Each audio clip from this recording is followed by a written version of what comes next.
What's up, savvy expats? Today, we're going to disprove the worst advice commonly given to expats moving to the Philippines. This is advice that you hear all the time, but you should ignore. Alright, without wasting time, let's get into it. So, kicking off this list, the first piece of terrible advice given to Philippine expats is the live like a king advice. If you follow Philippine expat YouTubers, then you know that there's always that one channel, actually, correction, several channels, that claim you can live like a king on absurdly low budgets. While this is the most common advice that you'll hear from Philippine expats, this is also the most deceptive. It really gets to the point where every expat channel tries to outdo the next one. One channel says, I live like a king on $1,000 per month, and the next channel says, oh yeah, I live like a king on $500 per month. Because the affordable cost of living in the Philippines is the #1 attraction for aspiring expats, then many channels will feed you these lies for more likes and views. By all means, you can live on this budget in the Philippines,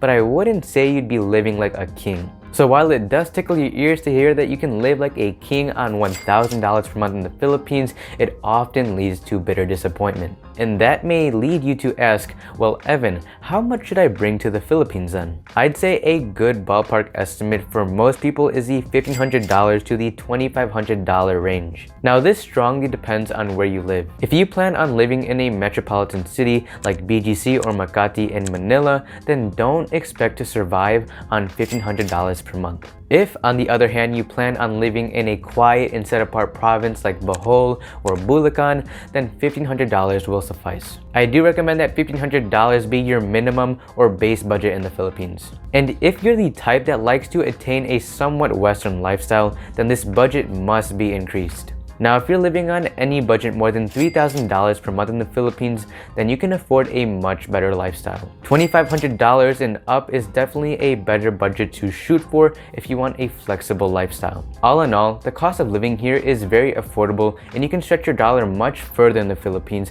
but let's not take it to the $500 live like a king extreme. Now, for the second piece of worst advice commonly given to expats moving to the Philippines, that is to fully settle down. If you're already beyond your peak years of work and it's time for you to retire, then by all means you can settle down in the Philippines. But if you still have a lot in you, it's not time to fully retire, and you're still middle-aged, then do not fully settle down in the Philippines. And what I mean by fully settling down is that you basically do nothing all day. One thing that I've commonly heard from expats living in the provinces of the Philippines is that they lose motivation from moving forward in life. For example, the popular Philippine expat YouTuber Tim K, who lives in a beachfront house in Leyte, has spoken of this. He talks about how due to the slow pace of life in the Philippines, he struggles with less ambition, drive, and motivation.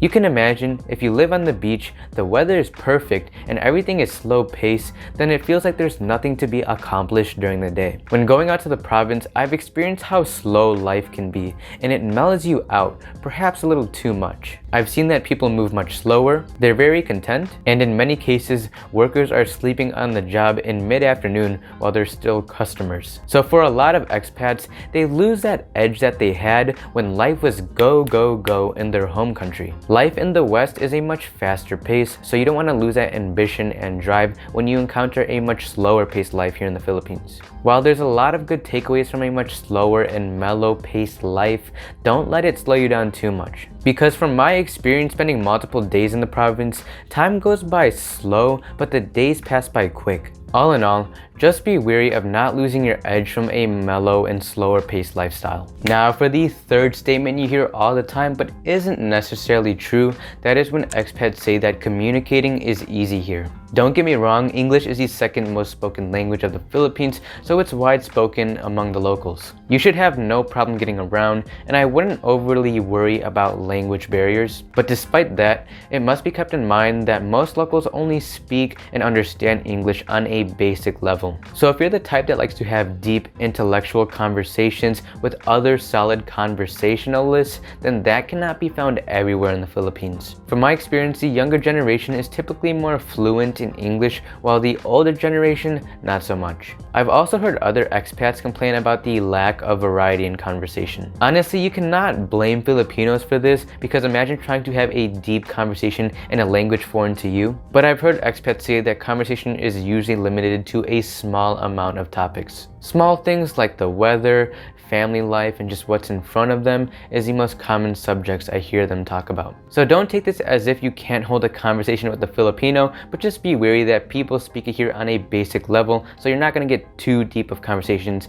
It does depend on the person though. Not to mention, things can easily get lost in translation and be taken the wrong way. Because it's normal to speak direct in the English language, this can be taken as offensive and rude for Filipinos. Now for the fourth piece of advice that isn't necessarily bad, but should be elaborated on, that is when expats say that you should live the provincial life in the Philippines. I get it, expats move to the Philippines for what the Philippines is known for: the beaches, the nature, and the relaxing slow lifestyle. But the problem with strictly living the provincial life is that it's not for everyone. You may find it to get boring after a while, and there's less access to modern conveniences. So what I suggest, if you want to obtain the Philippine provincial life while still having access to modern conveniences, is living just outside of the major cities. For example, you can live in places like Cavite or Batangas just outside of Metro Manila. This way, you can get the nature, beaches, and fresh air while still having access to the Western lifestyle if you want to be in the city. You still have access to the best hospitals, Western restaurants and produce, and conveniences while still living in the province. Now moving on to the fifth piece of advice that isn't always the case, that is that you can make friends with everybody in the Philippines. Yes, Filipinos are very outgoing people, but just like any other country, there's going to be people that you're not compatible with. This could be due to the language barriers, lack of things to relate to, and cultural differences. I don't want to give off the impression that you can't make friends with Filipinos, because you definitely can. You'll find that you'll meet a lot of friendly people, but only a select few will actually get close to you. Sometimes you want to be wary of the people that only want to be friends with you because you're a foreigner and they perceive you to have lots of money. Or if, for example, you help someone out with a little bit of money, you may find a multitude of other people coming out of the woodwork. Even when it comes to making friends with other expats, you may have these crowds of expats that are always causing a ruckus and are very arrogant and ignorant towards the people in the country. And so some of you may not be attracted to that sort of friend group. And so overall, Filipinos are easy people to make friends with, but only with time will you find the best people to be around. Now for the sixth piece of advice to take with a grain of salt,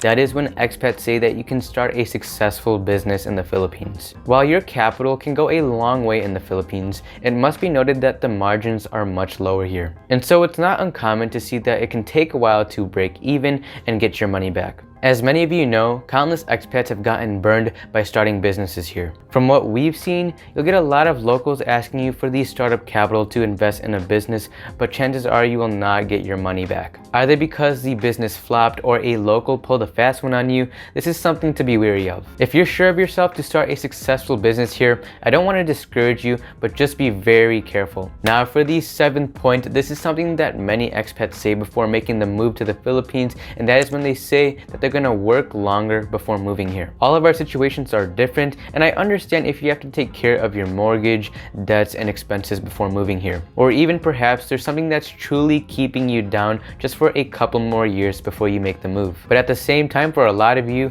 you're sick of your job, you need a change, and you're dying to come to the Philippines. The problem I see with this is that so many people make plans to move to the Philippines but never end up going. They say that they're gonna wait 5 more years, and things end up changing within those 5 years, and so do their plans. I'm not saying that you should move to the Philippines on the drop of a dime, but if you truly want to and nothing is stopping you, then take the steps daily to plan your move here. Chances are, if you're truly in the position to move right now, but you're still putting it off for another 5 years, then it's probably not going to happen. Moving on to the 8th piece of bad advice commonly given to Philippine expats, that is saying that you can meet women everywhere. Of course, you can meet women anywhere in the Philippines, but that doesn't mean you should. Of course, as many of you already know, a general rule of thumb for meeting your long-term partner in the Philippines is staying out of the bars and clubs. If you want a woman that isn't good wife material and is only going to be with you for your money, then those women are at the bars and clubs. But it goes without saying that most of you guys don't want this, so stay out of these places. Far too often, it happens that expats come here to the Philippines thinking that sweet and kind Filipinas can be found anywhere. The truth is, not all Filipinas are like this, especially the ones in the bars and clubs. More often than not, men that meet their partners in these places get burned. Now for the 9th piece of advice that many expats fall into, that is thinking that they can help everybody. The little money that you give to a struggling local goes a long way here. And if you can, help the people out. But the problem arises when you can't keep yourself from wanting to help everybody you pass by on the street. As a foreigner, you'll find it very common for kids to tug on your shirt and ask you for money. Naturally, you may pity these kids for being in a tough situation, but it's not feasible to help everybody you pass by on the street. If one kid comes to you and you give him some change on the street, then the next day you may find 10 more other kids approaching you. So yes, do what you can to help out these families, but at the same time, you're going to have to get used to withholding some for your own sake. Now for the 10th and last point that expats get deceived by, that is thinking that everything is dirt cheap. When you hear other expats telling you that the Philippines is dirt cheap, ignore this. While the Philippines is generally cheaper than where you're from, it is not dirt cheap, especially if you want to live a westernized lifestyle. It's easy to get caught up in thinking that everything is so cheap here, but it must be noted that you should think in terms of the peso perspective, not the dollar perspective. As time goes on, your purchases will begin to add up. To avoid overspending compared to what the locals spend, you must get it out of your head that everything is cheap, because chances are you can easily be spending way less by understanding the true prices in relation to the Philippines and not your home country. So there you have it, savvy expats. That is 10 pieces of bad advice commonly given to expats moving to the Philippines. If you want to show your appreciation, feel free by giving this video a like and subscribing to the channel. And so thank you for watching, savvy expats, and I'll see you in the next video. God bless.